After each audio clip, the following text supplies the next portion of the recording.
Ils s'appellent Halima, Maxime ou Youssouf. Ils font partie de la compagnie de théâtre amateur des Trois Coups d'œil et viennent de la cité scolaire René Pelé à Villeurbanne, un établissement spécialisé pour les déficients visuels. Ils présentent leur spectacle Homo Téléphonis tout au long de la semaine dans l'Indre.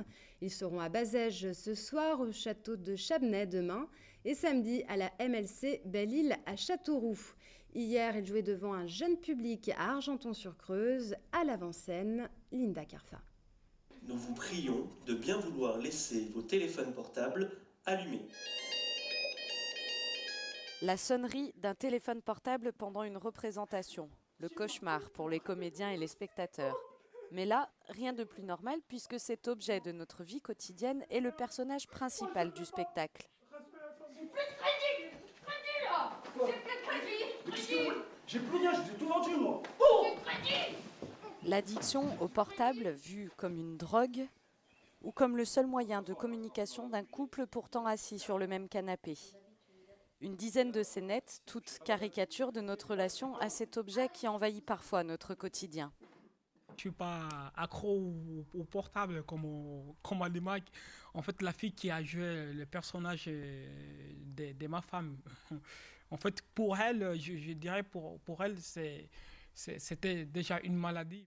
Une passion maladive et des traits de caractère amplifiés qui ont fait rire le jeune public. Ça m'a fait rigoler. C'était rigolo. Ces comédiens amateurs viennent de la cité scolaire René Pelé à Villeurbanne. Ces 14 jeunes de la compagnie des Trois Coups d'œil n'en sont pas à leur coup d'essai. Chaque année, ils créent une pièce. Ils ont même présenté ce spectacle Homo Téléphonis au Mexique. En fait, on part d'improvisation. En général, je propose un thème qui parle suffisamment à tous les jeunes. Donc le téléphone portable, on ne pouvait pas trouver mieux. Et eux, par petits groupes, réfléchissent et puis créent une improvisation qu'on soumet au regard des autres, qu'on fait évoluer. Bon, j'interviens aussi, notamment sur les questions de rythme, de déplacement, etc. Car pour ces apprentis comédiens, se mouvoir sur scène ne représente pas un acte anodin. Tous sont déficients visuels.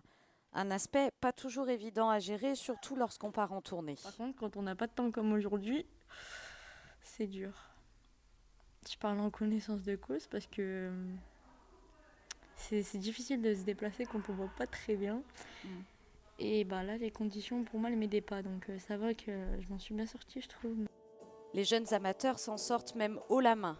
Ils parviennent à faire oublier leurs différences et en font une force, notamment durant les intermèdes musicaux.